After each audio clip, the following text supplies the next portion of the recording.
আজকে আমরা গিয়েছিলাম ইকো পার্ক। আমাদের বাড়ি থেকে প্রায় 1 থেকে 1.5 ঘন্টা লাগে ওখানে পৌঁছতে। আর নিউ টাউনের ভিউ নিয়ে তো কোনো কথাই হবে না। মোটামুটি চারিদিকের ভিউ দেখতে দেখতে আমরা ইকো পার্কে এসে পৌঁছলাম। পৌঁছানোর পরে এখানে আমরা প্রচুর আনন্দ পেয়েছি। অ্যাডি প্রচুর খেলেছে। তারপর অ্যাডিকে নিয়ে একটু সময় কাটানোর কোনো জায়গা হয় না। বাড়িতেই যেটুকু টাইম আমরা পাই, বাইরে তো তেমন বেরোনো হয় না, তাই অনেক দিন পরেই আজকে আমরা বেরোলাম। আর গিয়ে পৌঁছে দেখি এখানে প্রচুর সূর্যমুখী ফুলের গাছ লাগানো হয়েছে। আমার আউটফিটটা কেমন লাগছে অবশ্যই কিন্তু কমেন্ট করে জানিও। যাই হোক, গিয়ে পৌঁছে ঘোরাফেরা করবো আর খাবো না তেমন তো আর হয় না, তাই ফার্স্টেই একটু পাপড়ি চাট নিয়ে নিয়েছিলাম। আজকে আমরা ধামসা মাদলে যাওয়ার একটা প্ল্যান তো ছিল, তাই জন্য আমরা প্রথমেই খাওয়া দাওয়া করে আর একটু খেলাধুলা করে চলে গেছিলাম ধামসা মাদলের জন্য।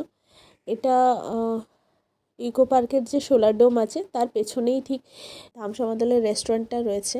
আমরা এখানে আগে 2-3 বার এসেছি। এখানে বাম্বু বিরিয়ানিটা ভীষণ ভালো ছিল, তো ভাবলাম চলো আজকেও ট্রাই করা যাক। তো আমরা পৌঁছে গেছি, আর না দেখেই মেনু কার্ড আমি অর্ডার করেছিলাম চিকেন কষা আর বাম্বু বিরিয়ানি।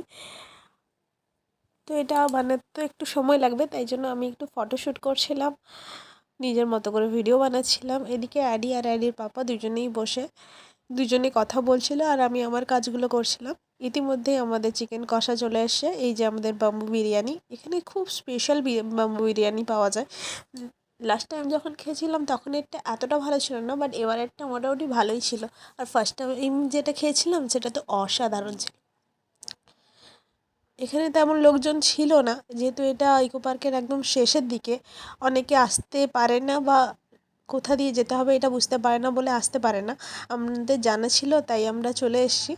আমি ওনাদের জিজ্ঞেস করলাম যে গেটের এদিকটা কেন খোলা হয় না। ওনারা বললেন যে প্রচুর ভিড় হয়ে যাবে, সেই জন্য ওনারা এই দিকের গেটটা, মানে পার্কের দিকের গেটটা ওনারা বন্ধই রাখেন। তো এখানে খাবারের টেস্ট মোটামুটি খুব ভালোই ছিল। আমরা খাওয়া দাওয়া কমপ্লিট করলাম, তারপর উবের বুক করলাম। এই যে ভেতরের রেস্টুরেন্টটা দেখতে ঠিক এমন।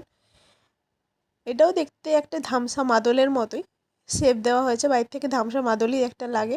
আর বাইরের লোকেশনটা আমি আগের ব্লগগুলোতে শেয়ার করেছি, তোমরা যদি দেখতে চাও অবশ্যই দেখতে পারো। আর এখানে বাইরেও বসে খাওয়া দাওয়ার ব্যবস্থা করা আছে।